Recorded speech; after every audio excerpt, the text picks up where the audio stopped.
Adelante. Muchas gracias, maestra Kenia. Pues bueno, pues muy buenos días a todas y a todos. Esperemos que en el transcurso de la sesión pues se vayan incorporando las compañeras y los compañeros que están inscritos en el diplomado. Pero bueno, en atención al respeto, a la puntualidad de los que ya estamos aquí en el aula, pues vamos a dar inicio a esta sesión. Y miren, el día de hoy y mañana vamos a estar viendo un tema que tiene que ver con el control de la constitucionalidad y la convencionalidad respecto de pueblos y comunidades indígenas, ¿no? La verdad es que es un tema pues bastante amplio y un tema relativamente joven por lo que respecta a la materia procesal, pero también respecto del el derecho sustantivo de los pueblos indígenas, ¿no? Como vamos a ver el día de hoy, principalmente enfocándonos al ámbito constitucional, vamos a ver que los derechos de los pueblos y de las comunidades originarias en México, pues es relativamente joven, ¿no? Estamos hablando aproximadamente de 30 años que se ha empezado a gestar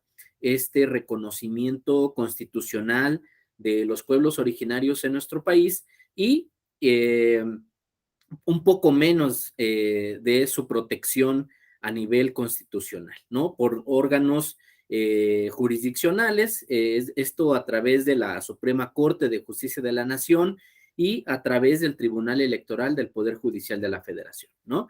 Entonces, el hecho de que sea un tema joven, pues la verdad es que nos da pie a tener relativamente casos muy recientes en los que se hayan analizado estos temas de constitucionalidad, ¿no?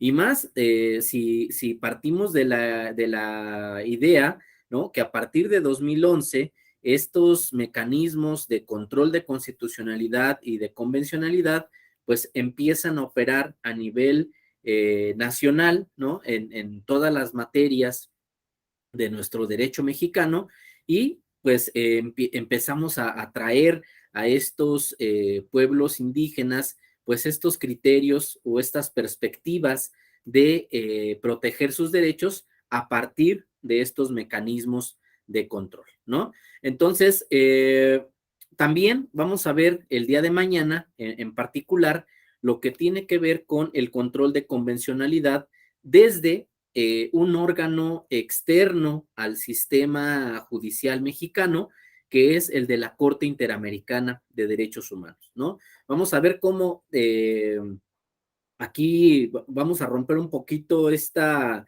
idea que tenemos de que el Tribunal Electoral es la última instancia que pudiera conocer un asunto en materia electoral, ¿no? Por lo que respecta a pueblos y comunidades indígenas, y cómo las sentencias que ha emitido la Corte Interamericana, pues alimentan muchas veces las resoluciones que emite la Sala Superior del Tribunal Electoral o fundamentan la jurisprudencia que se va emitiendo en esta materia, ¿no?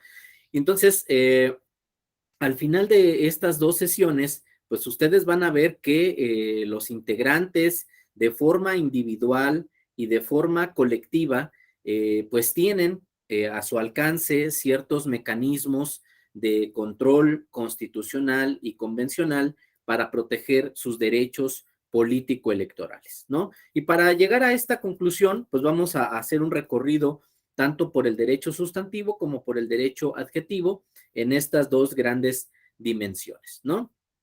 Eh, entonces, el día de hoy, como les decía, pues vamos a concentrarnos en el apartado constitucional, ¿sale? Entonces, déjenme, les voy a proyectar un par de diapositivas, este,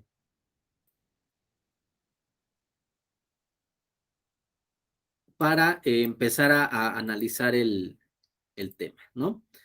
Eh,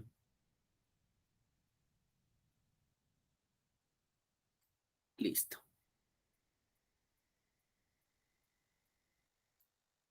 Bien, pues bueno, esto es a grandes rasgos lo que vamos a ver el día de hoy y el día de mañana. Y miren, y quiero empezar la sesión con un análisis breve de una sentencia de este año que emitió la Sala Superior en un caso que tiene que ver con una comunidad en el estado de Chihuahua, ¿no? El expediente es el SUBREC, es decir, el expediente del recurso de reconsideración 157 diagonal 2022, ¿no?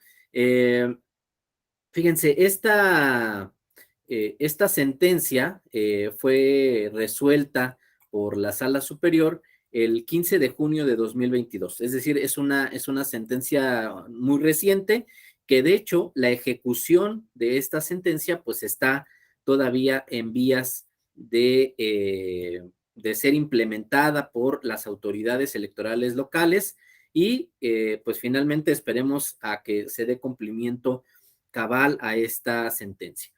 Pero miren, quise empezar con este caso porque esta sentencia nos viene a decir, ¿no? Que los derechos de los pueblos y de las comunidades originarias, ¿no?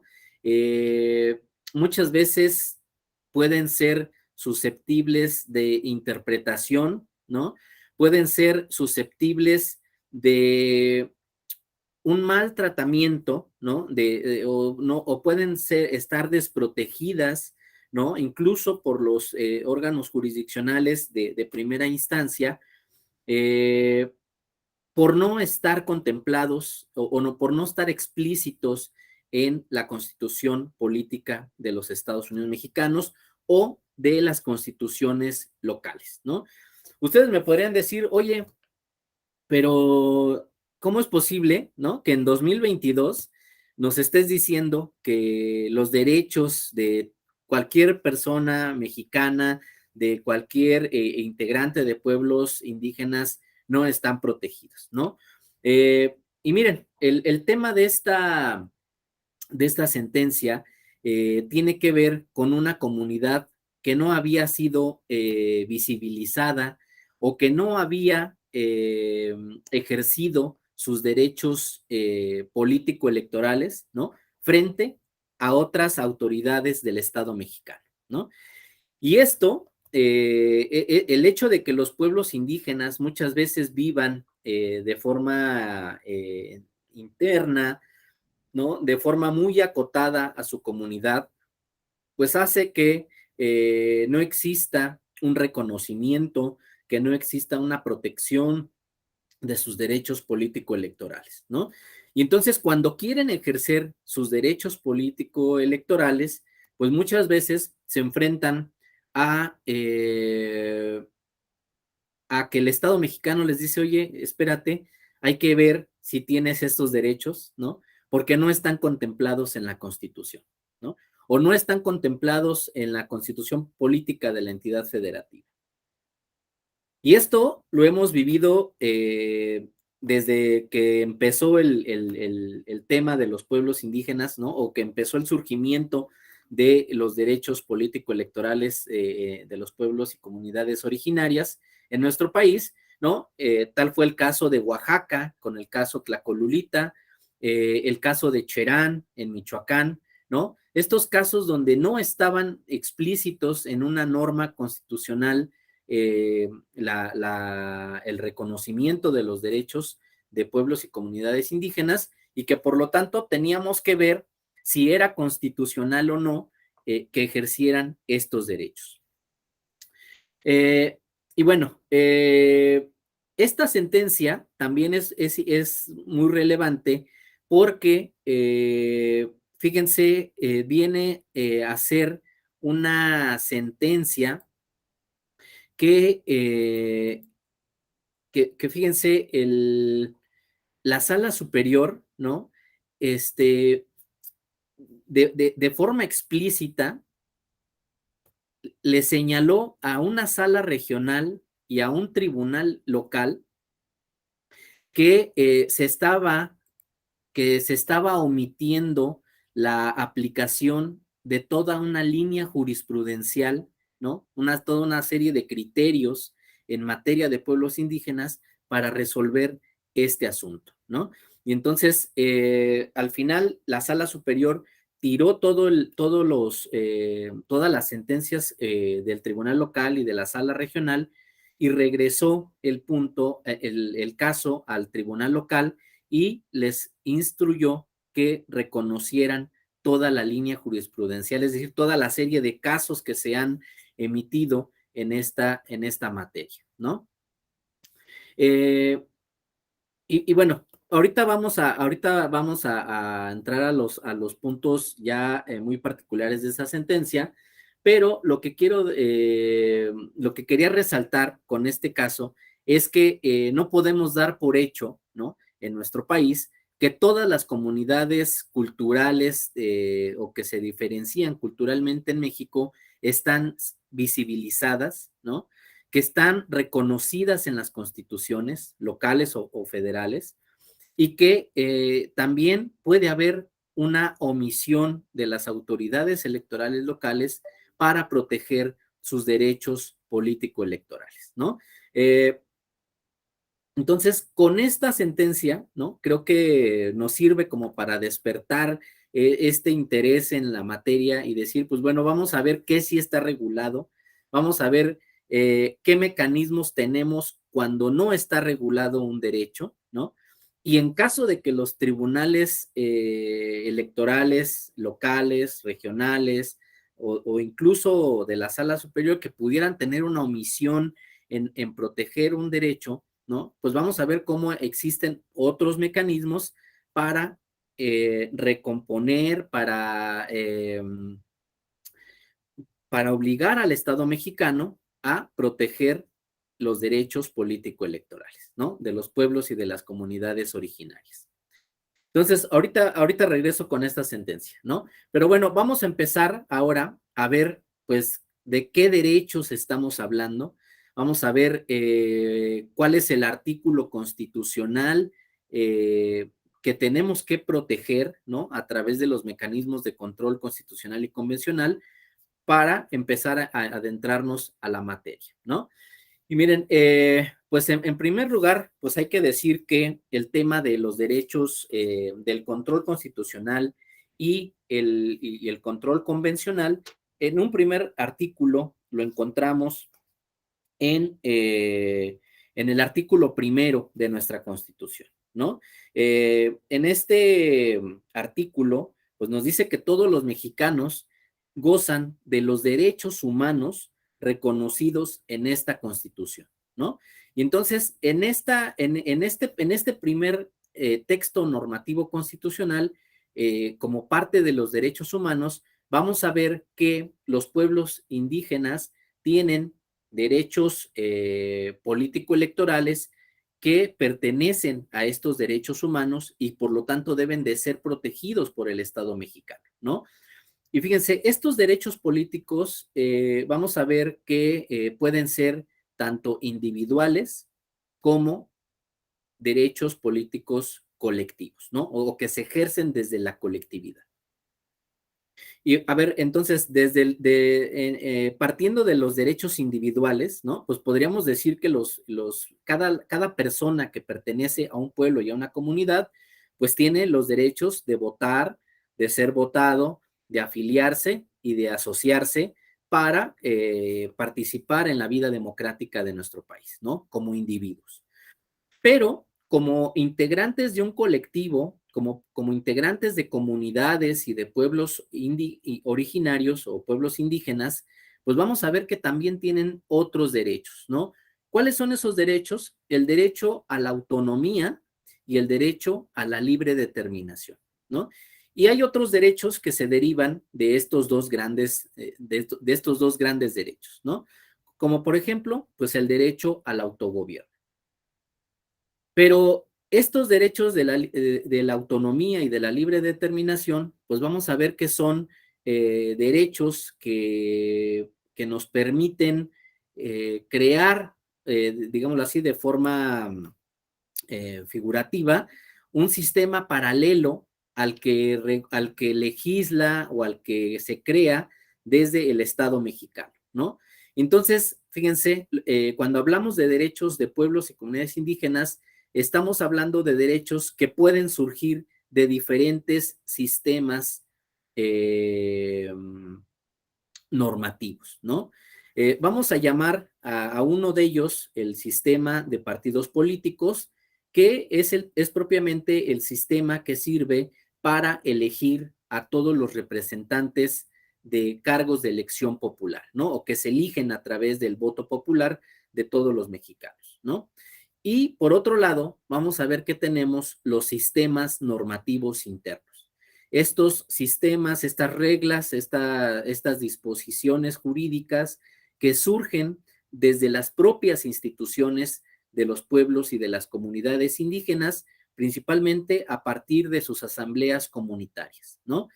Y que muchas veces ustedes pueden identificarlos o reconocerlos más con el nombre de usos y costumbres, ¿no? O sistemas normativos internos. Pero estamos hablando de estas instituciones, de estas reglas que surgen desde las propias comunidades y de los pueblos indígenas, ¿no? Entonces, fíjense, uno de los temas que se abordan cuando estudiamos el control constitucional, pues muchas veces tiene que ver con la armonización de estos dos grandes sistemas, ¿no? Vamos a ver que el control constitucional, por ejemplo, muchas veces sirve para pronunciarnos respecto de si una restricción que surge en los sistemas normativos internos resulta armónico con el sistema de partidos políticos, ¿no? Y si pueden convivir reglas restrictivas con reglas universales. Y así vamos a ver que el Tribunal Electoral ha analizado muchos casos, por ejemplo, para permitir que, por ejemplo, no se restrinja el voto de las mujeres a participar en la vida democrática de las comunidades. Vamos a ver que también ha protegido a adultos mayores, ¿no? Que también se les restringen sus derechos de votar en las comunidades indígenas. Se ha pronunciado también respecto de casos que tienen que ver con la vecindad, ¿no? Es decir, de restricciones para emitir el voto o para poder ser postulados a los cargos tradicionales en las comunidades indígenas, cuando las personas no radican o no viven en las cabeceras municipales, ¿no? Entonces, hay un sinnúmero de casos, de temáticas que ha sido necesario aplicar un mecanismo de control constitucional o convencional para poder hacer armónico estos derechos de diferentes sistemas normativos, ¿no? Ahora, también las reglas que se crean desde el sistema de partidos políticos, pues muchas veces también pueden ser restrictivas, ¿no? En cuanto al ejercicio de los derechos político-electorales de los pueblos y comunidades indígenas, ¿no? Ejemplos, por ejemplo, nada más por mencionarlos rápidamente, podríamos decir que, por ejemplo, el sistema de partidos políticos limita el uso de los sistemas normativos internos al ámbito municipal, ¿no?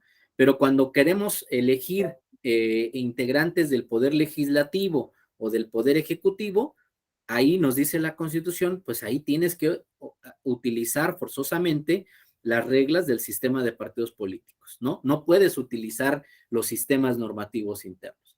Entonces, ahí vean cómo hay ciertas restricciones. Y ha habido casos donde justamente los integrantes de pueblos y comunidades indígenas han dicho, oye, y esto, haciendo una revisión de control convencional, no se podría permitir a los pueblos indígenas usar nuestros sistemas normativos internos para elegir diputados locales o diputados federales, ¿no? Y entonces ha habido ahí otros estudios que van ampliando los derechos político-electorales, ¿no? De los pueblos indígenas. Y fíjense, pues entonces, gracias a estos ejercicios de analizar lo armónico o la armonía que puede existir entre sistemas normativos internos y el sistema de partidos políticos, es que han surgido muchos precedentes del Tribunal Electoral que van haciendo progresivos los derechos político-electorales de los pueblos y las comunidades indígenas, ¿no? Y esto a su vez también se nutre o se va reflejando en el cambio en las disposiciones constitucionales que tenemos en nuestro artículo segundo constitucional, ¿no? Entonces, miren, ahorita vamos a ver en 2 diapositivas un resumen, ¿no? Un panorama rápido de cómo han ido evolucionando y cómo se han ido incorporando a nuestro artículo segundo constitucional estos derechos a partir de este control de constitucionalidad y de convencionalidad, ¿no? Eh, entonces, miren, en 1992, por primera vez, se incorpora a nuestra Constitución, ¿no? Esta idea de que México es una nación pluricultural, ¿no? Y ustedes podrían decir, bueno, en 1992, pues todavía no estaba el movimiento del ejército zapatista, no había, pues, un movimiento nacional que hubiera impulsado esta reforma en el artículo cuarto constitucional, ¿no? Pero fíjense, esta reforma atiende a un movimiento internacional que se daba respecto de la protección de pueblos indígenas a nivel internacional, ¿no? Incluso vamos a ver que esta reforma tiene que ver con la suscripción por parte del Estado mexicano de tratados internacionales en los que el Estado mexicano se obligaba a reconocer a los pueblos indígenas y en principio pues a proteger sus derechos, ¿no?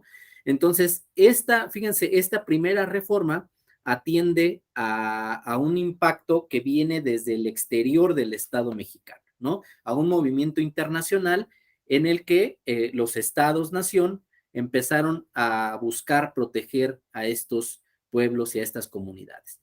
Pero aquí la primera gran reforma que tuvimos, pues como ustedes lo pueden ver, era muy simple, muy abstracta, no nos decía en particular qué deberíamos de entender por este concepto de pluriculturalidad, ¿no? Eh, Fíjense, de 1992 hasta el año 2001, ¿no? Tuvimos este reconocimiento abstracto constitucional que digamos así, no nos explicitaba a quiénes íbamos a aplicar este concepto de pluriculturalidad, no nos decía cuáles derechos tenían en este ámbito, ¿no? Y mucho menos a quiénes teníamos que aplicar esta disposición, ¿no? Entonces, fíjense, de 1992 a 2001, ¿no? Pues lo que tuvimos de frente o lo que caracterizó al contexto nacional fue que el Tribunal Electoral del Poder Judicial de la Federación, principalmente a partir de 1996, que es cuando se crea el Tribunal Electoral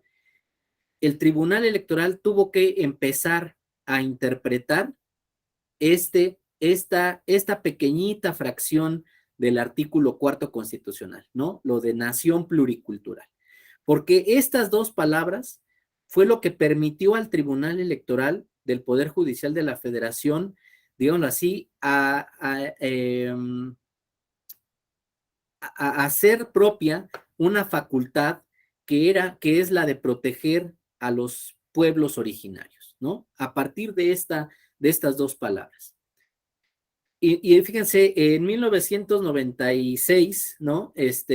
Vamos a ver que el Tribunal Electoral empieza a resolver asuntos, ¿no? Y uno de los primeros asuntos que tiene en sus manos es el asunto de Tlacolulita en el estado de Oaxaca, ¿no? Donde propiamente el asunto versaba respecto de si una comunidad puede cambiar de sistema político, ¿no? Es decir, que se puede cambiar del sistema de partidos políticos a sistemas normativos internos para elegir autoridades que vayan a representar a su comunidad, ¿no? Y uno de los temas pues que surgen en esta primera sentencia del Tribunal Electoral, pues es que no estaba explícito en la Constitución si se podía realizar o no este cambio de sistema normativo, ¿no? Y con este caso Tlacolulita, el Tribunal Electoral empieza una línea jurisprudencial que reconoce que las comunidades indígenas pueden cambiar sus sistemas normativos, ¿no? Para poder elegir autoridades tradicionales y autoridades de elección popular. Pero fue una interpretación que hizo el Tribunal Electoral a través de sus sentencias, ¿no? Fíjense, después en 2001, ¿no? Aquí ya digamos así, con una fuente interna, una fuente nacional, que fue todo el movimiento del Ejército Zapatista de Liberación Nacional en 1994 y después los acuerdos de San Andrés, ¿no? Pues empiezan a ver la necesidad de poner en nuestra Constitución, ¿no? Pues quiénes son estos sujetos que van a darle la pluriculturalidad a nuestra nación, cuáles son, digámoslo así, conceptualmente, los sujetos que se van a beneficiar de estos derechos y cuál va a ser el criterio, ¿no? Para poder aplicar estas disposiciones constitucionales, ¿no? Y entonces, fíjense, vamos a ver que el legislador va a naturalizar el artículo segundo constitucional como un artículo que es meramente de naturaleza indígena, ¿no? O que va a regular toda la materia indígena en el artículo segundo constitucional. Y fíjense, el artículo segundo constitucional es uno de los más grandes o más amplios en nuestra Constitución, ¿no? Podemos decir que en sus orígenes tiene un apartado A, un apartado B, ¿no? En el apartado A vamos a ver cómo están establecidos estos derechos políticos, ¿no? Esta parte política que va a regular la vida interna de los pueblos y de las comunidades indígenas y las relaciones entre los pueblos y el Estado, y el apartado B que va a regular los derechos sociales y los derechos individuales de los integrantes de pueblos y comunidades indígenas, ¿no? Y ahí vamos a encontrar el derecho a la salud, el derecho al medio ambiente, el derecho al trabajo, el derecho a infinidad de materias, ¿no? Que se regulan, que regulan la vida, digámoslo así, cotidiana de las personas indígenas, ¿no? Entonces, vamos a enfocarnos en la primera parte que tiene que ver con las cuestiones políticas. Fíjense, en este artículo segundo constitucional vamos a ver que nos dice, nos reitera lo que ya se había plasmado en la reforma de 1992, que la nación tiene una composición pluricultural, pero aquí ya nos dice sustentada, fíjense, originalmente en sus pueblos indígenas. Ajá. Y nos dice quiénes son pueblos indígenas. O sea, son aquellos que descienden de poblaciones que habitaban en el territorio actual del país al iniciarse la colonización y que conservan sus propias instituciones sociales, económicas, culturales y políticas, fíjense, o parte de ellas, ¿no? Esto es el concepto de pueblos indígenas. Pero después nos dice aún más, este artículo segundo constitucional nos dice, y son comunidades integrantes de un pueblo indígena, aquellas que formen una unidad social, económica y cultural, fíjense, aquí está la clave, asentadas en un territorio y que reconocen autoridades propias de acuerdo con sus usos y costumbres, ¿no? Es decir, un pueblo indígena lo podemos tener en diferentes entidades federativas, ¿no? puede ser que el pueblo mixteco esté en Puebla, esté en Oaxaca, ¿no? Y en alguna otra entidad. Pero cuando hablamos de una comunidad, ¿no? Aquí ya vamos a hablar de un asentamiento territorial. Ya vamos a hablar, por ejemplo, de una comunidad específica que está en el estado de Puebla, o vamos a hablar de una comunidad específica que esté en el estado de Oaxaca. Y aquí empieza lo complicado de la materia, ¿no? De lo referente a los pueblos indígenas, porque esto nos dice que cada comunidad, independientemente de la pertenencia a un pueblo indígena, puede tener variantes de sus sistemas normativos internos, ¿no?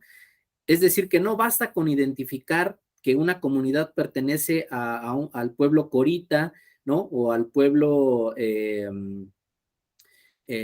guarijío, ¿no? Porque en las diferentes comunidades pueden existir diferencias normativas o diferencias de sus usos y costumbres, ¿no?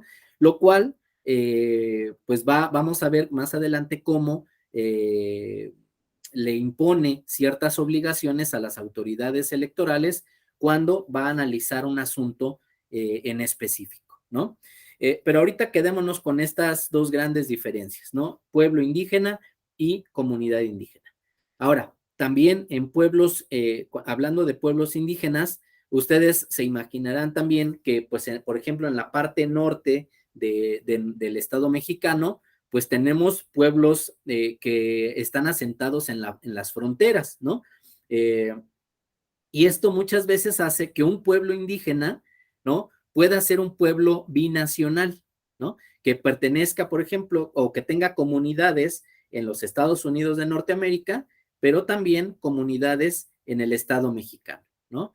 Entonces, las comunidades que estén asentadas en el Estado mexicano, pues van a tener derechos político-electorales, pero que tenemos que ver que no exista una injerencia de autoridades que están asentadas en otro Estado-nación, ¿no? Esto se me hizo importante comentárselos ahorita.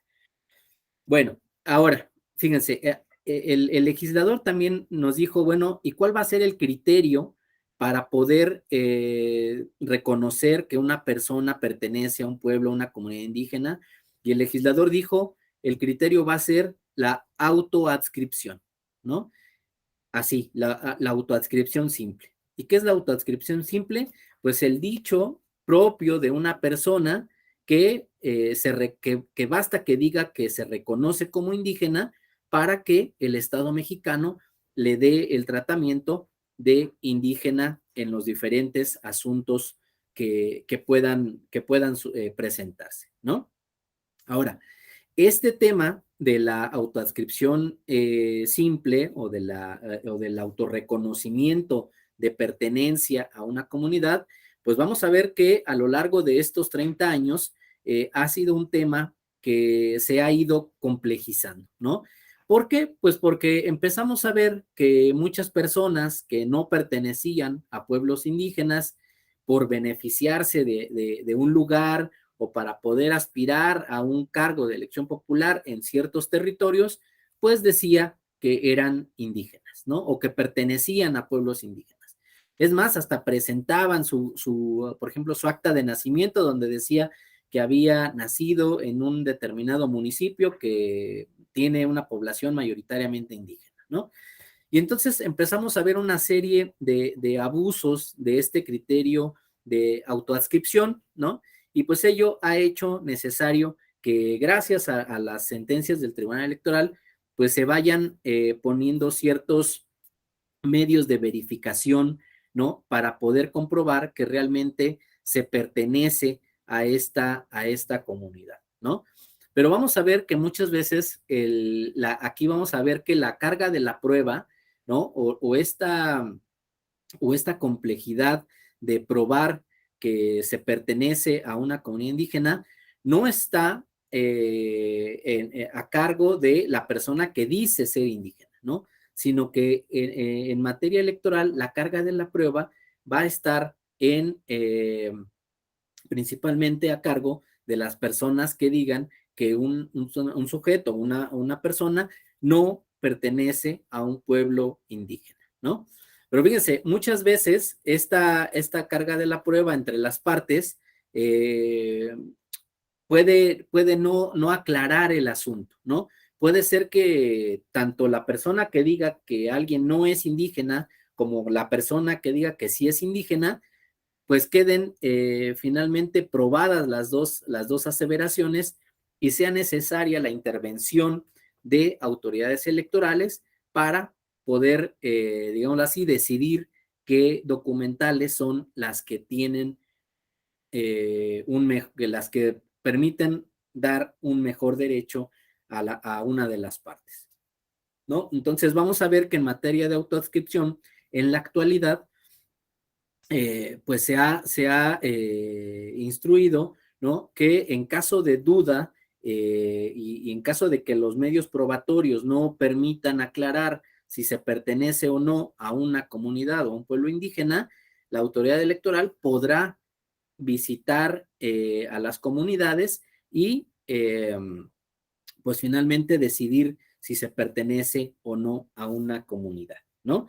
Eh, También vamos a ver que en este artículo segundo constitucional y con esta reforma de 2001, pues se establece el derecho a la libre determinación, ¿no? Pero fíjense que se ejercerá, nos dice la Constitución, en un marco constitucional de autonomía que asegure la unidad nacional, ¿no? Esta es la palabra clave en materia de pueblos y comunidades indígenas, la unidad nacional, la armonización que pueda existir entre los diferentes sistemas normativos.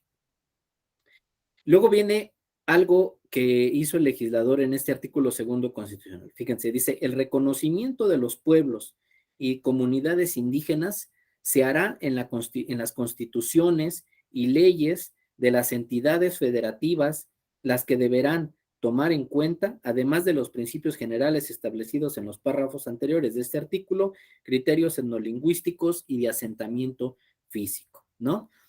Fíjense, aquí, a diferencia de otras constituciones políticas de estados como de América Latina, donde en las constituciones se establecen cuáles son los pueblos indígenas que están en el territorio mexicano, ¿no? Por el número extenso de pueblos que pueden estar eh, ya visibilizados en nuestro territorio, el legislador prefirió hacer una delegación a las entidades federativas, ¿no? En 2001. Entonces dijo, bueno, pues poderes legislativos de las entidades legislen en las constituciones locales y pues reconozcan derechos y reconozcan mecanismos de protección en el ámbito local, ¿no? Para estas poblaciones. Fíjense, esto fue en 2001, ¿no?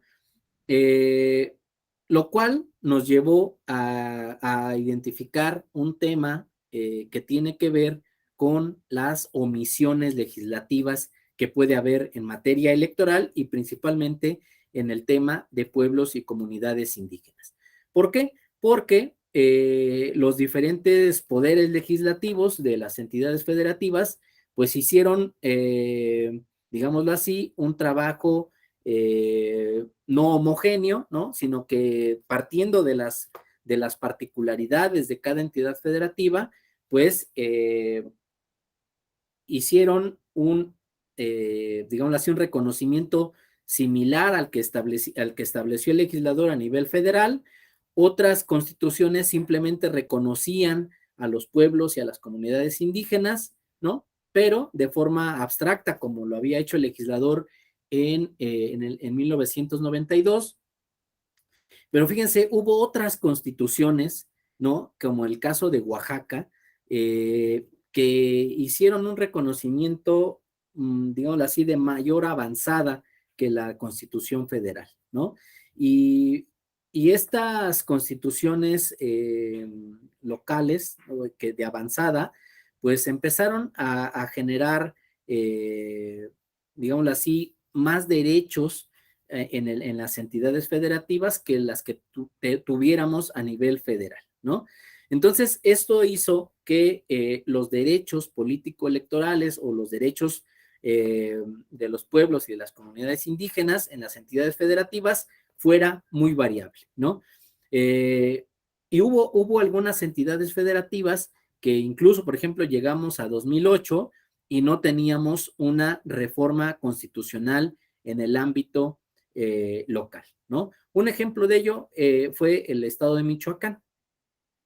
Y fíjense, el tema se visibilizó o la omisión legislativa se visibilizó cuando los integrantes de la comunidad de Cherán, y esto porque empezaron a tener problemas sociales, problemas de seguridad local, ¿no?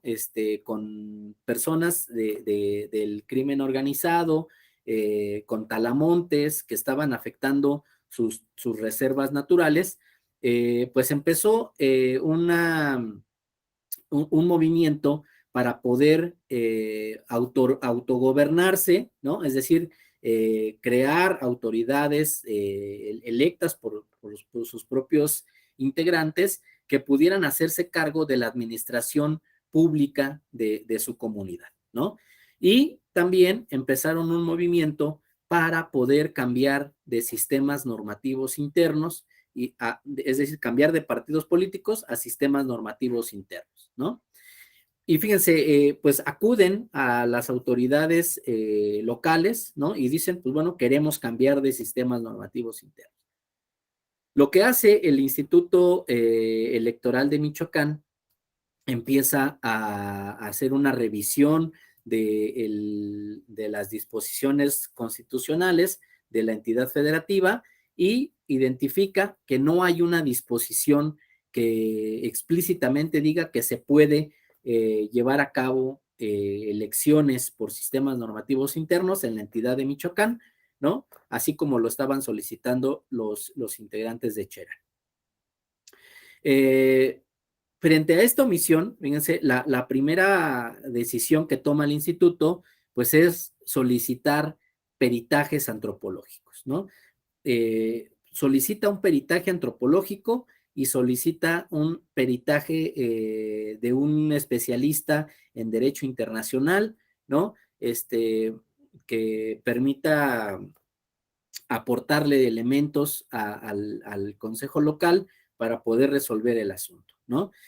Y fíjense, aquí empieza un tema complejo, ¿no? En materia probatoria, porque el peritaje antropológico decía que solamente hacía un recuento histórico, ¿no? De que sí existían instituciones sociales, económicas, culturales, políticas en la comunidad de Cherán, que sí existían sistemas normativos, decían cuáles eran las autoridades tradicionales que se habían venido eligiendo al interior de la comunidad, cuál era el consejo mayor de la comunidad que tomaba las decisiones, que emitía las normas que iban a regir la vida cotidiana de la comunidad, ¿no? Y decía, pues sí, sí hay sistemas normativos internos. Por otra parte, el peritaje jurídico, pues hacía una interpretación de los tratados internacionales, pero bien, estamos hablando de 2001, ¿no? Estamos hablando 10 años antes de la reforma en materia de derechos humanos y el cambio de paradigma en nuestra constitución respecto de los tratados internacionales, ¿no? Todavía en 2001 estábamos viendo la jerarquía normativa, la jerarquía constitucional, el posicionamiento de los tratados internacionales y bueno, ahí finalmente el peritaje pues decía que no se podía aplicar un tratado internacional al ámbito local, ¿no? De una forma interpretativa. Al final, el Consejo de Michoacán pues decide no autorizar el cambio de sistema normativo interno, ¿no? Esto lo impugnan ante el Tribunal Electoral del Poder Judicial de la Federación y fíjense, aquí ya teníamos los casos de Tlacolulita en Oaxaca, ¿no? Entonces, siguiendo con esa línea de sentencias, el caso Cherán, ¿no? se resuelve en el sentido de que al estar regulado en el artículo 2 constitucional el derecho a la libre determinación, ¿no? Y el derecho de autonomía, es posible permitir que incluso cuando exista una omisión constitucional en el ámbito local, haciendo una interpretación del artículo 2 constitucional federal, se puede proteger un derecho en las entidades federativas, ¿no? Y así es como Cherán obtiene una protección de sus sistemas normativos internos a través del artículo 2 constitucional federal, ¿no? Aquí ya empezamos a ver cómo este ejercicio de control de constitucionalidad está ejerciéndose desde las sentencias de la Sala Superior del Tribunal Electoral, ¿no? Después viene la reforma de 2015, ¿no? Donde explícitamente se establecen los derechos político-electorales de los indígenas, es decir, que pueden elegir a través de sus normas, sus procedimientos y sus prácticas tradicionales, fíjense, a autoridades o representantes para el ejercicio de sus formas propias de gobierno interno, ¿no? O también para acceder y desempeñar los cargos públicos y de elección popular para los que hayan sido electos o designados, fíjense, en un marco que respete el pacto federal, la soberanía de los estados y la autonomía de la Ciudad de México, ¿no? Aquí, pues ya se establecen estos alcances y se establecen los diferentes cargos que se pueden elegir, ¿no? Desde el ejercicio de los derechos político-electorales, ¿no? Y esto pues, hace que las elecciones en los pueblos y las comunidades indígenas tengan una temporalidad distinta a la que se vive en el sistema de partidos políticos, ¿no? En partidos políticos hemos tratado de conjuntar o de unir la elección de las diferentes autoridades en una misma jornada electoral, ¿no? Y esto ha hecho que las elecciones pues sean generalmente cada 3 años o cada 6 años, ¿no? Dependiendo si es el poder legislativo o el poder ejecutivo federal. Y bueno, esto ha impactado también en el ámbito municipal, ¿no? Para tratar de concentrar las elecciones en una misma jornada. En el caso de las comunidades indígenas, vamos a ver que los propios sistemas normativos internos, pues lo que hacen es que tengamos elecciones en diferentes periodos. Hay comunidades que eligen cada año a sus autoridades, hay otras que eligen cada 2 y hay otras que eligen cada 3 años, ¿no? Esto hace que, por ejemplo, Oaxaca, pues casi todos los años tenga elecciones en su entidad federativa, ¿no? También Chiapas, San Luis Potosí, en fin, varios estados que tienen elecciones de forma muy consecutiva. Pero bueno, esto también pues da vida a la vida democrática de los pueblos y de las comunidades indígenas. Fíjense, la reforma de 2016 pues tiene que ver con un cambio en la constitución política de la Ciudad de México, ¿no?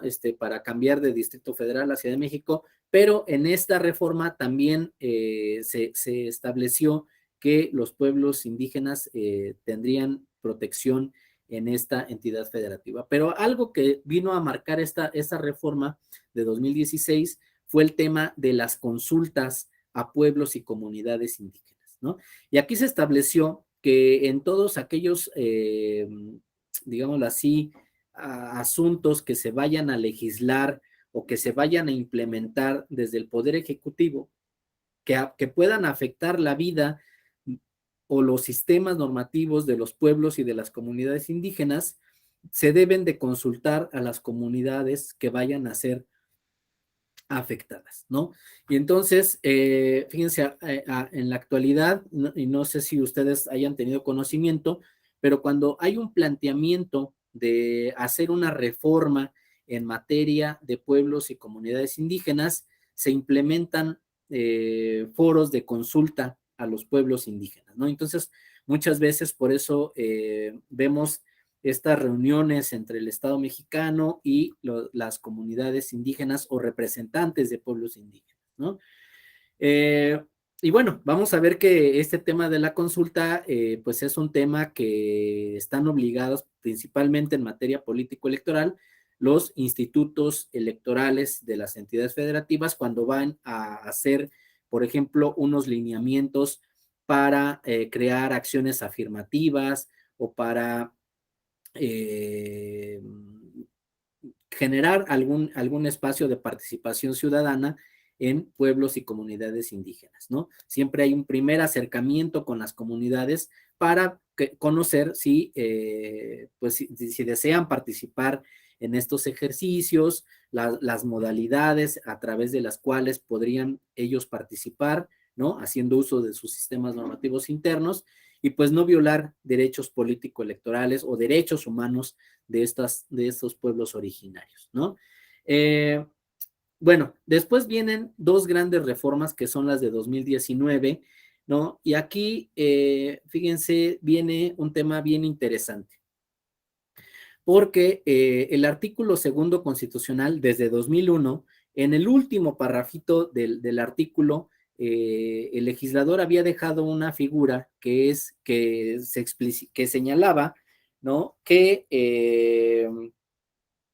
decía, sin perjuicio de los derechos aquí establecidos a favor de los indígenas, sus comunidades y pueblos, es decir, tanto individuales como colectivos, toda comunidad equiparable a aquellos tendrá en lo conducente los mismos derechos tal y como lo establezca la ley, ¿no?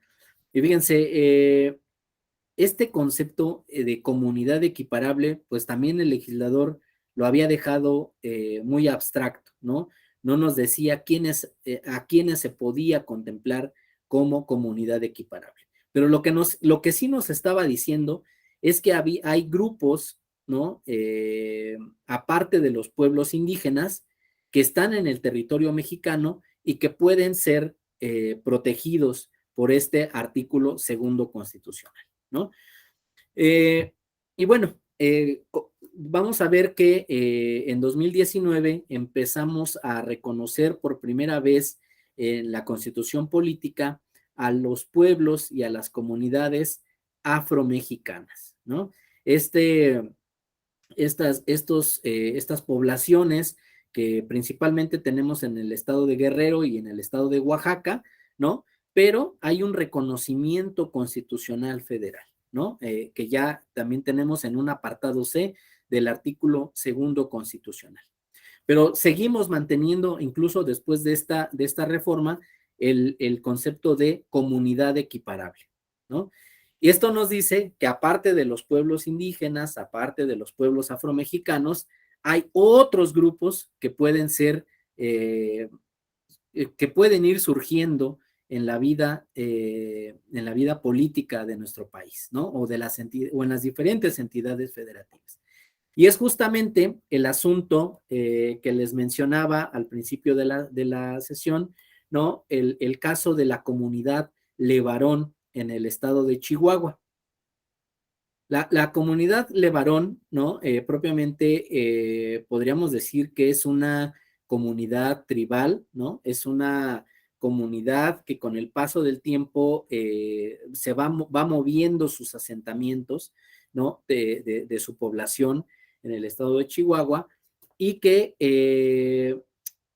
recientemente pues empezó a sufrir también de inseguridad en su comunidad, ¿no? Hubieron muchos asesinatos, había mucha violencia en los alrededores de la comunidad, y esto, pues, y al igual que Cherán, ¿no?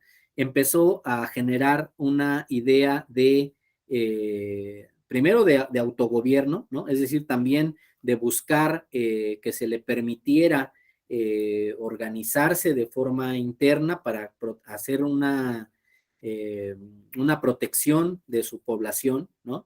Pero también empezamos a ver la solicitud de que se le permitiera cambiar o ejercer sus sistemas normativos internos para elegir a sus autoridades tradicionales, ¿no? Eh, Aquí déjenme regreso un poquito a la diapositiva, ¿no? Para que ustedes puedan consultar ahí el número de expediente. Eh, Fíjense, en este caso, la comunidad de Levarón, en un primer momento, a quien acudió a solicitar estas peticiones fue ante el ayuntamiento en el que está asentado la comunidad de Levarón, ¿no?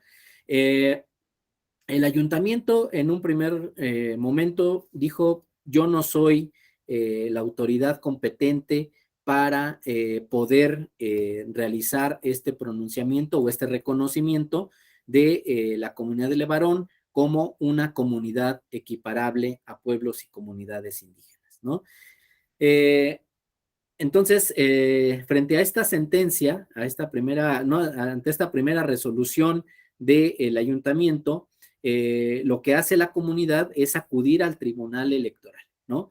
Y entonces, el tribunal electoral lo que dice es que efectivamente no es el ayuntamiento quien debe realizar este pronunciamiento, sino que debe de ser el Congreso de la entidad federativa, ¿no? Esto pensando un poquito en la idea de la soberanía de cada uno de los estados de las entidades federativas, ¿no? Y que finalmente el Congreso, el legislador, es el que tiene que establecer en la Constitución los derechos pues de los grupos poblacionales de una entidad federativa.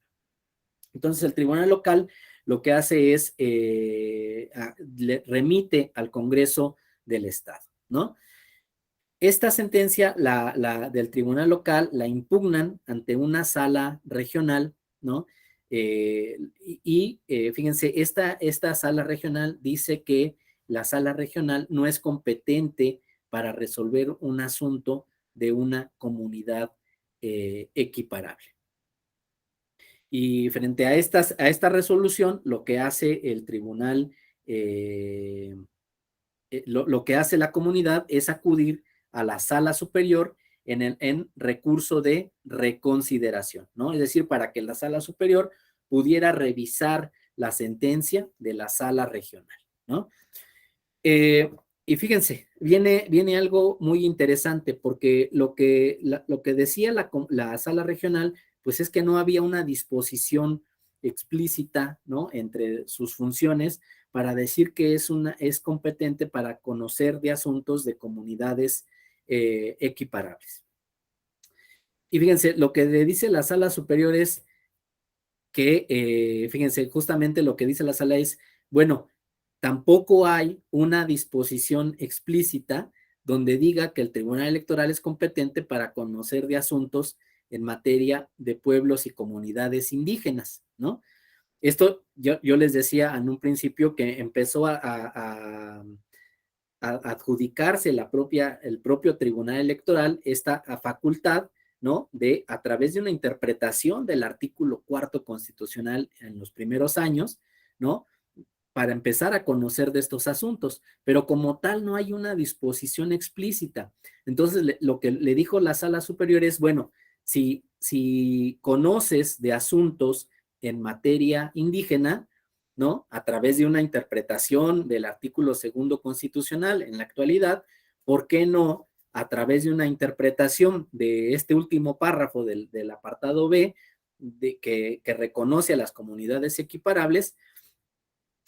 ¿Por qué no puedes conocer de estos asuntos, no? Finalmente, pues aquí lo que dijo la sala superior es que los tribunales electorales sí son competentes para conocer de asuntos de comunidades equiparables, ¿no? Y mucho más tratándose de derechos político-electorales, ¿no? Tratándose de derechos que tienen que ver con el ejercicio de sistemas normativos internos para elegir autoridades tradicionales o representantes a cargos de elección popular, ¿no? Y bueno, algo que dijo en esta sentencia la sala superior es que el tribunal local tenía que realizar, pues en un primer momento, consultas a los integrantes de la comunidad Levarón para saber si efectivamente existe en esta comunidad la, el consenso de cambiar de sistemas normativos internos. Tenía que verificar la autoridad local que efectivamente existan los sistemas normativos internos de esta comunidad y finalmente haciendo un estudio de control constitucional y un estudio de control de convencionalidad, si es posible que puedan ejercer sus derechos tal como lo estaban solicitando las personas, ¿no? Pero fíjense, lo dejó muy eh, con un concepto bastante explícito, ¿no? Que dijo la sala superior, tienen que pronunciarse en el ámbito local respecto de la certeza de derechos, ¿no? Que si esta comunidad indígena tiene derechos colectivos, ¿no? El derecho a la libre determinación y a la autonomía, ¿no? Para ejercerlos desde su comunidad, ¿no? Esto es, digámoslo así, algo que marca esta sentencia, ¿no? Porque, fíjense, después toda esta evolución legislativa de los casos en Oaxaca, de los casos en Cherán, fíjense, empezamos a ver cómo estos problemas de reconocimiento, de visibilización, de protección, ¿no? Siguen estando cuestionados, siguen estando a interpretación de las autoridades que, pues, tanto administrativas que regulan estos cambios, como de los tribunales electorales, los impartidores de justicia en nuestro tribunal, ¿no? Por eso es, creo yo, este tema del control de constitucionalidad, pues una materia que sigue siendo muy necesaria en todos aquellos que estudian el derecho electoral, porque los derechos, digámoslo así, de pueblos y comunidades indígenas son bastante cuestionables, ¿no? Por ejemplo, estos mecanismos de certeza, de dar certeza de derechos, es algo que ha venido realizando el Tribunal Electoral, por ejemplo, en el pueblo Guarijío, también en el caso de Sonora. Fíjense, el pueblo guarijío empezó una serie de conflictos porque estaban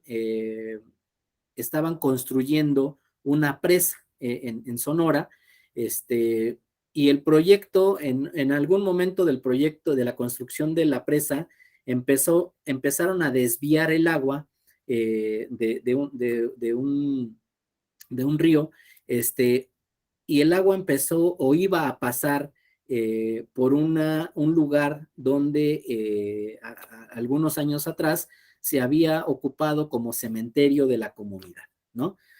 Eh, y bueno, la comunidad lo que no quería era que desviaran el río porque decían que al pasar por esta tierra que había sido un cementerio de la comunidad, pues se iba a contaminar el agua, ¿no? Y cuando llegara a la comunidad, pues ya pues iba a traer pues algunas cuestiones culturales que estaban planteando en ese asunto, ¿no? Entonces, el pueblo guarijío empezó a buscar pues amparos, algunas medidas de protección eh, para poder oponerse, ¿no? A este desvío de las aguas para la construcción de la presa, ¿no? Y a lo que se enfrentaban, pues justamente era a que no había un reconocimiento como sujetos de derecho de las comunidades, ¿no? Para oponerse a obras civiles como colectivo, ¿no? Como personas morales. Entonces, fíjense, este pueblo guarijío acudió al Tribunal Electoral para que se les diera este reconocimiento como sujetos de derecho, como comunidad, ¿no? Y finalmente el Tribunal Electoral pues les dio esta certeza de derechos, ¿no? Y pudieron después continuar con su litigio en los tribunales de la entidad federativa, ¿no? Pero sí ha sido necesario en diversas ocasiones que el Tribunal Electoral se pronuncie respecto del reconocimiento de derechos de comunidades y pueblos indígenas, ¿no? Para que puedan ser sujetos de derecho en las entidades federativas. Y bueno, esto al final pues nos da un derecho indígena, ¿no? Nos da un sistema jurídico conformado por reglas que se dan entre el sistema de partidos políticos, los sistemas normativos internos, que se aplican desde los pueblos originarios y de las comunidades que lo integran, ¿no? Para dar certeza a derechos individuales o colectivos, ¿no? Ahora, estos derechos que están en la Constitución y que han sido también aumentados por las sentencias del Tribunal Electoral, pues muchas veces requieren de mecanismos para poder ser garantizados, ¿no? Fíjense, tratándose de omisiones legislativas o de reformas legislativas, los mecanismos de control, ¿no? Están principalmente basados en las acciones de inconstitucionalidad, ¿no? Los pueblos indígenas, por ejemplo, el Ejército Zapatista de Liberación Nacional presentó un sinnúmero de acciones de inconstitucionalidad en la reforma de 2001, ¿no? Para impugnar todo el proceso legislativo, el desconocimiento de los acuerdos de San Andrés, muchas acciones de inconstitucionalidad, ¿no? Después, pues han habido también otras acciones de inconstitucionalidad en materia de reformas electorales que no contemplan algunas cuestiones relativas a los pueblos indígenas, ¿no? Pero esto, digámoslo así, queda en el ámbito de la Suprema Corte de Justicia de la Nación, ¿no? Donde se pronuncia si son apegadas a derecho o si son reformas legales que protegen los derechos contemplados en el artículo 2 constitucional. En el ámbito jurisdiccional electoral, vamos a ver que el medio de impugnación que protege los derechos colectivos y los derechos individuales de los pueblos indígenas es el juicio para la protección de los derechos político-electorales de los indígenas, de los ciudadanos, ¿no? Esto regulado en la Ley General del Sistema de Medios de Impugnación en materia electoral y que es el mecanismo a través de los cuales las personas indígenas solicitan la protección de sus derechos, ¿no? Y es a través de este juicio principalmente que se han ido protegiendo los derechos que hemos mencionado anteriormente.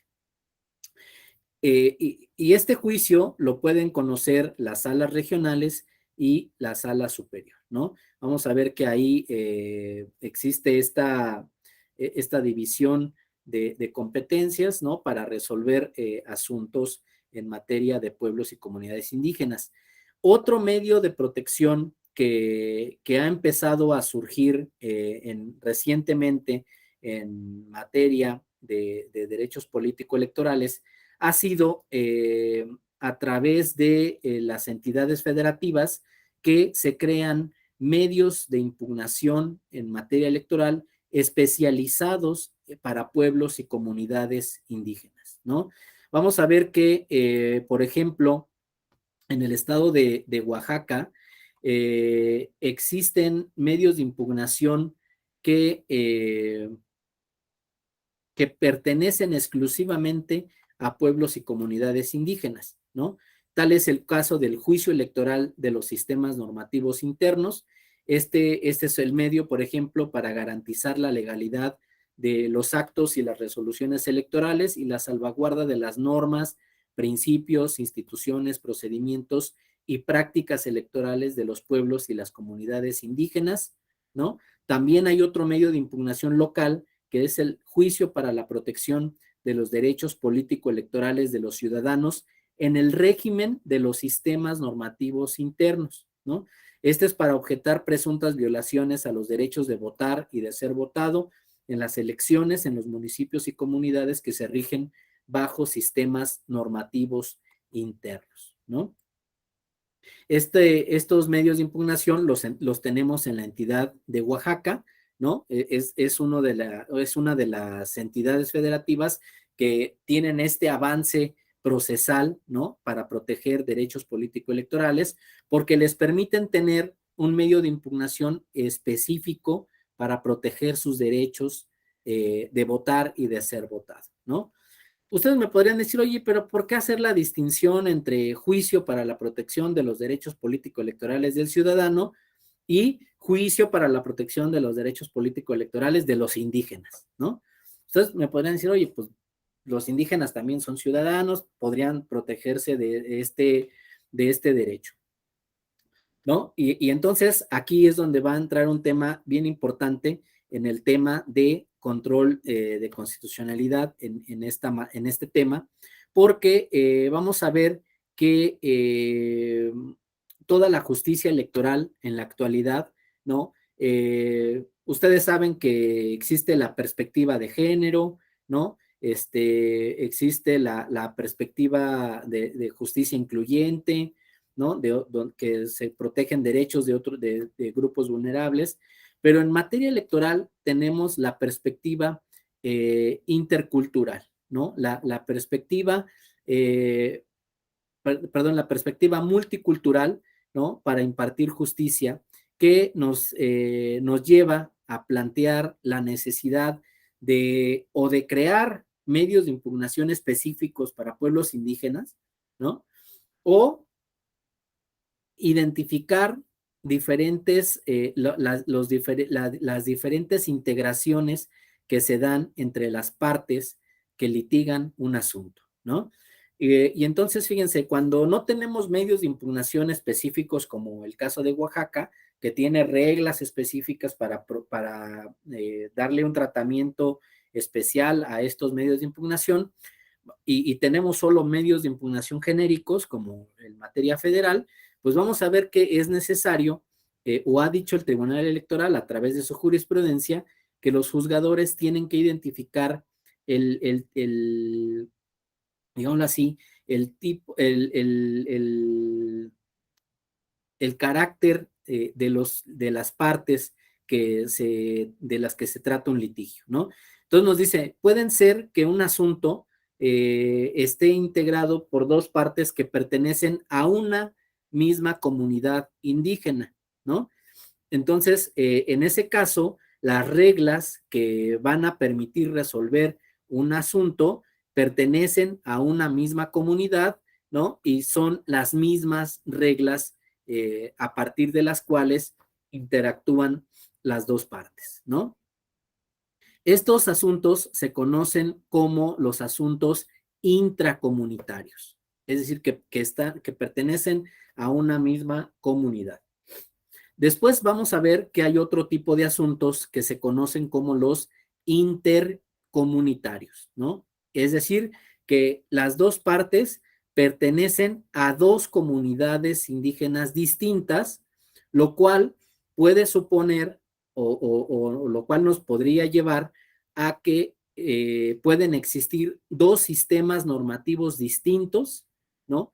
Que estén involucrados en un litigio, ¿no? Entonces, el juez que vaya a conocer el asunto, pues tiene que tener conocimiento de estos dos sistemas normativos y tiene que analizar,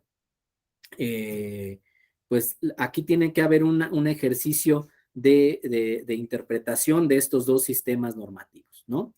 Y después vamos a ver que también se puede tratar de un asunto extracomunitario, ¿no? Un asunto donde solo una de las partes pertenezca a un pueblo o a una comunidad indígena y otra de las partes no sea integrante de un pueblo originario, ¿no? Y vamos a ver que esto pues empieza a hacer una tendencia en la actualidad, ¿no? Donde muchas veces los asuntos que se litigan en el Tribunal Electoral tiene que ver con un crecimiento demográfico de una comunidad que inicialmente había sido catalogada como indígena, pero que gracias al crecimiento demográfico, pues la población actual ya no es mayoritariamente indígena, y entonces esta población que no es perteneciente, pues quiere retroceder en estos derechos que habían obtenido las comunidades, y dicen, pues ahora vamos a cambiar de sistemas normativos internos a sistemas de partidos políticos, ¿no? Pero imponiéndose mayoritariamente a los integrantes de las comunidades. Y estos son los temas, ¿no? Que están marcando el debate en la actualidad, ¿no? Si es constitucional, ¿no? Que una población mayoritariamente no indígena haga que una comunidad que se mantiene indígena pierda sus derechos político-electorales, ¿no?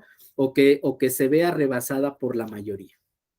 Estos son debates, ¿no? Ustedes aquí me gustaría, no sé, que ustedes empezaran a pensar, ¿no? Si es viable o no que estas mayorías se impongan a las minorías, ¿no? Pero bueno, estos son algunos casos, ¿no? Otros casos, por ejemplo, tiene que ver con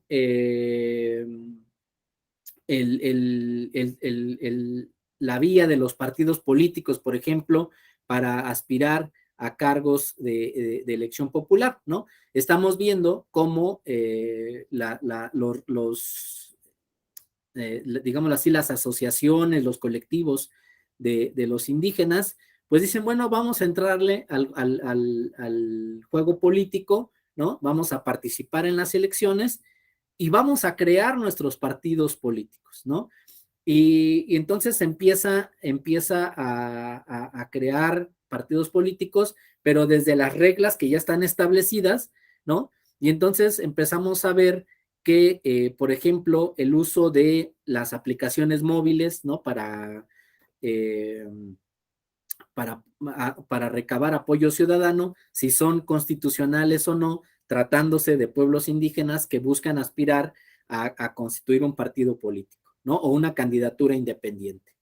O por ejemplo, ahora en la pandemia, ¿no? Vimos que pues no se podía reunir la gente en las explanadas o en los lugares públicos, ¿no? Y entonces, pues decía el instituto, pues hazlo a través de plataformas virtuales, ¿no? Haz asambleas, reuniones vecinales a través de Google o a través de Zoom, ¿no? Y me entregas una constancia de las asambleas y así vas acreditando el apoyo ciudadano para conformar tu partido político, ¿no? Y entonces, pues venían los representantes de los pueblos indígenas y decían, oye, pues espérate, el uso de estas aplicaciones no forman parte de mis sistemas normativos internos y entonces, por lo tanto, resultan inconstitucionales, ¿no? Para que yo pueda utilizarlos, ¿no? Y entonces vinieron sentencias que decían, efectivamente, el imponer estas reglas que ya estaban establecidas, que ya habían incluso sido puestas en marcha en procesos previos, tratándose de pueblos indígenas, pueden resultar inconstitucionales porque se vuelven un obstáculo para la participación de los pueblos indígenas en la vida democrática, ¿no? Entonces, por ejemplo, vemos que cuando hay estas demandas, ¿no? Pues muchas veces se regresan, por ejemplo, a las prácticas tradicionales de recabar apoyo ciudadano en hojas de papel, ¿no? De forma autógrafa, o se instruye, por ejemplo, al Instituto Nacional Electoral que se postergue el pronunciamiento respecto del registro hasta que concluyan la pandemia, ¿no? Y que los pueblos indígenas puedan reunirse a través de sus asambleas comunitarias. Esto pues nos va abriendo un camino bastante amplio en materia de derecho electoral indígena, ¿no? También, por ejemplo, recientemente Chiapas y Oaxaca están creando otros mecanismos alternativos de solución de conflictos. Principalmente me refiero al mecanismo de la mediación. La mediación es una figura que en materia electoral principalmente se había pensado para resolver asuntos de la vida intrapartidista, ¿no? Dijimos, vamos a abrir este espacio para que los partidos políticos puedan resolver asuntos de una forma más dinámica, más acorde a sus normativas internas, ¿no? Y que puedan hacer uso de su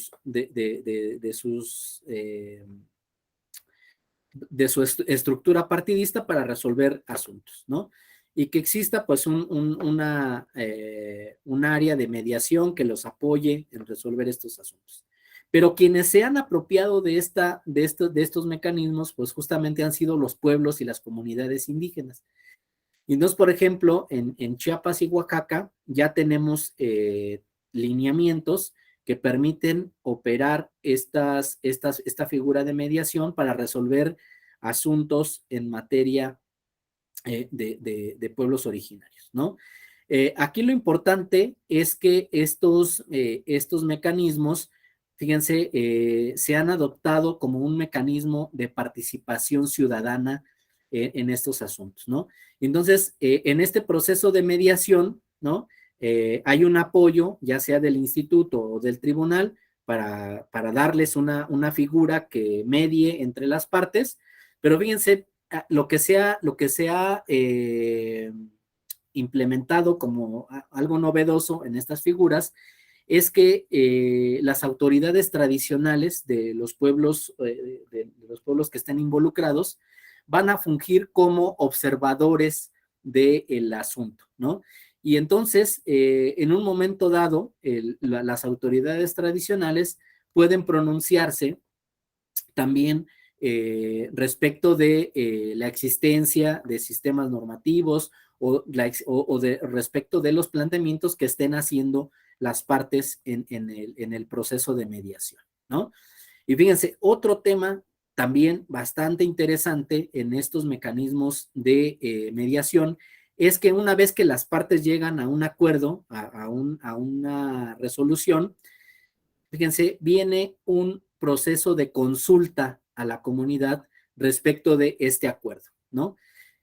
Y entonces, lo que dice el instituto o el tribunal, dependiendo de la entidad federativa que se trate, porque Chiapas tiene la figura de mediación a través del tribunal y Oaxaca lo tiene a través del instituto electoral, ¿no? Entonces, pero independientemente de si es el tribunal o el instituto, lo que se ordena después de terminar el proceso de mediación es que se consulte a la comunidad si esta resolución es acorde a sus sistemas normativos, ¿no?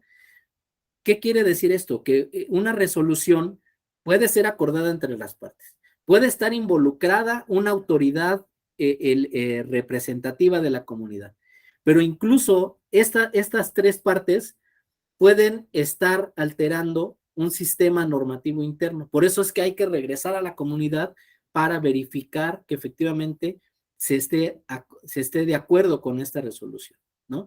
Y fíjense, una vez que ya la comunidad valida esta resolución, fíjense, quedan como precedentes, quedan como si fuera una jurisprudencia del Tribunal Electoral, ¿no? Porque va a servir como un precedente para futuras controversias que vayan surgiendo en las comunidades indígenas, ¿no? Entonces, está habiendo un cambio bastante interesante en esta materia desde otros mecanismos, digamos así, no jurisdiccionales que protegen derechos político-electorales.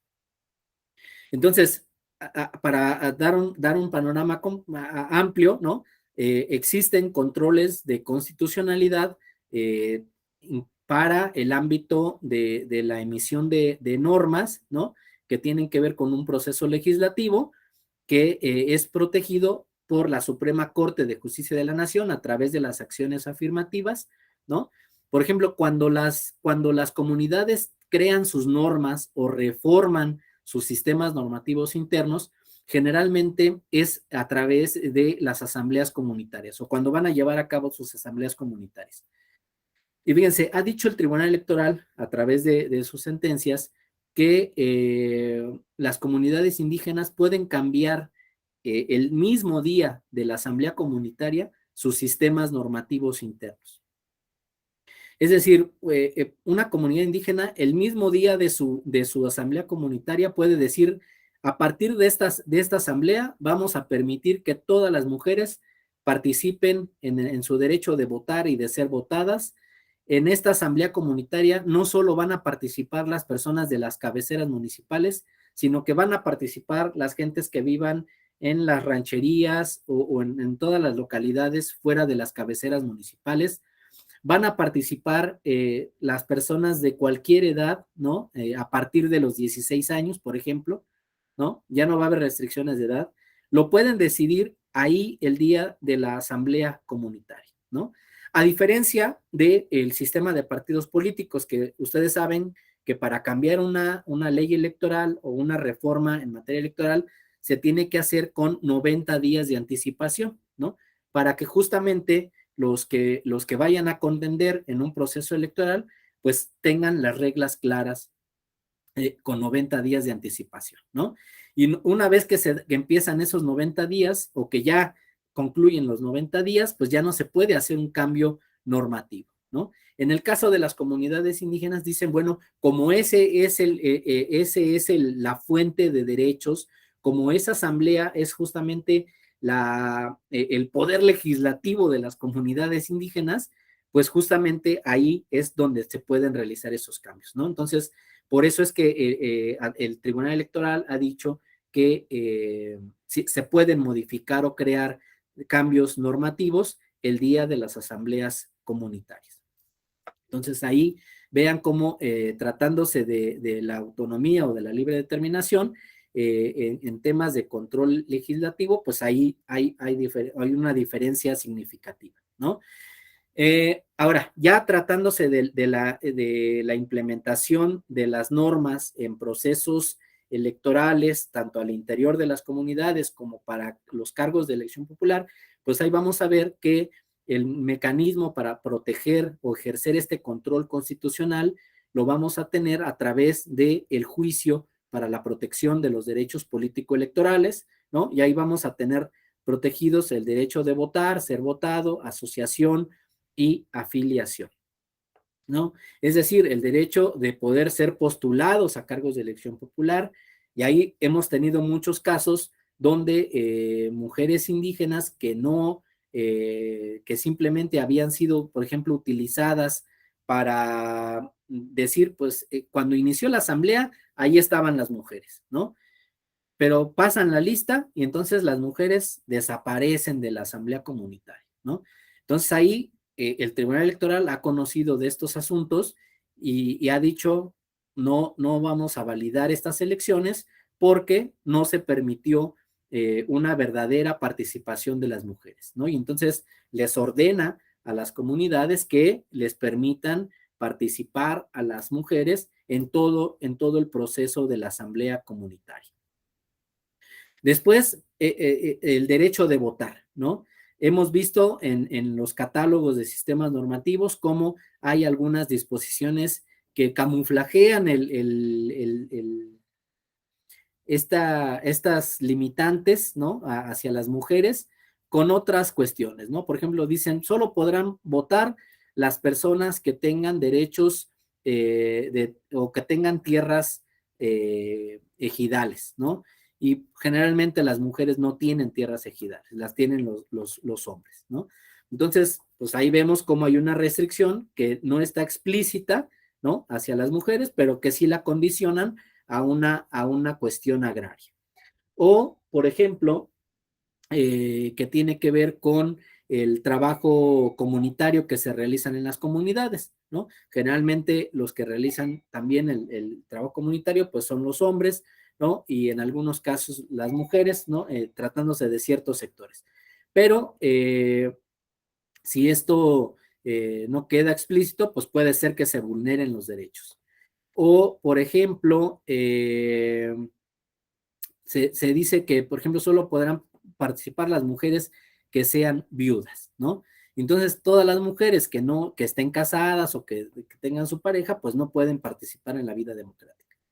Entonces, estas sentencias del tribunal, pues han hecho que se vaya, digámoslo así, sensibilizando a las comunidades para que puedan permitir que todas las mujeres, como un derecho universal, puedan elegir a través de o participar en la vida democrática de sus comunidades.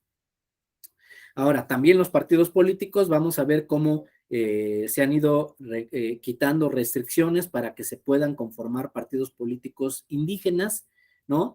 Se ha cambiado o se han emitido sentencias para empezar a analizar, ¿no? Si los sistemas normativos internos pueden ser la vía para elegir a diputados locales o diputados federales, ¿no? Pero fíjense, esta posibilidad todavía está analizándose. Todavía no queda claro si se puede o no realizar este cambio. Y aquí les voy a dejar una recomendación para la clase de mañana, que puedan estudiar ustedes el caso Yatama de la Corte Interamericana de Derechos Humanos, porque eso nos va a servir como punto de reflexión, ¿no? Para ver desde la Corte Interamericana si se puede hacer o no una ampliación de vías para acceder a cargos de elección popular, ¿no? Entonces, eso lo vamos a ver el día de mañana. Y pues también el derecho de asociación, que es propiamente el derecho que se analiza en el caso Yatama, y cómo en el ámbito internacional o en el ámbito de América Latina, aparte de los sistemas normativos internos y de los partidos políticos, existen otras vías para poder acceder a la representación en un Estado-nación, ¿no? Tratándose de pueblos indígenas. Pero estos dos temas los vamos a ver con el caso Yatama el día de mañana, ¿no? Y pues bueno, creo que mañana vamos a ver cómo este control de convencionalidad lo han ejercido tanto la Corte Interamericana como los tribunales electorales, ¿no? Y vamos a ver cómo este control de convencionalidad es una obligación que tienen los estados, las autoridades electorales, ya sean locales, federales, administrativas, jurisdiccionales, cuando se vaya a resolver un asunto, ¿no? Y vamos a ver cómo hay diferentes tratados internacionales, tratados regionales que tenemos que integrar a nuestra Constitución, a nuestros sistemas normativos internos, para reconocer derechos o para ampliar nuestros derechos de votar y de ser votado, ¿no? En nuestro sistema democrático. Y esto nos dará al final, pues, un panorama bastante complejo, ¿no? De lo que es, cómo se ha protegido estos derechos. Yo dejaría la sesión del día de hoy hasta aquí y pues bueno, espero que mañana nos podamos volver a reunir y que traigan ustedes algunas dudas, algunas preguntas, y creo que con eso podríamos iniciar la sesión de mañana, ¿no? Con algún aclaramiento o alguna participación de parte de ustedes que pudieran dar pie a una discusión de estos temas, ¿no? Para que podamos reflexionar y que podamos comprender de forma personal, ¿no? Esta materia. Pues les agradezco mucho, por mi parte sería todo, espero mañana volvernos a ver y que haya sido de interés este tema para ustedes. Muchísimas gracias.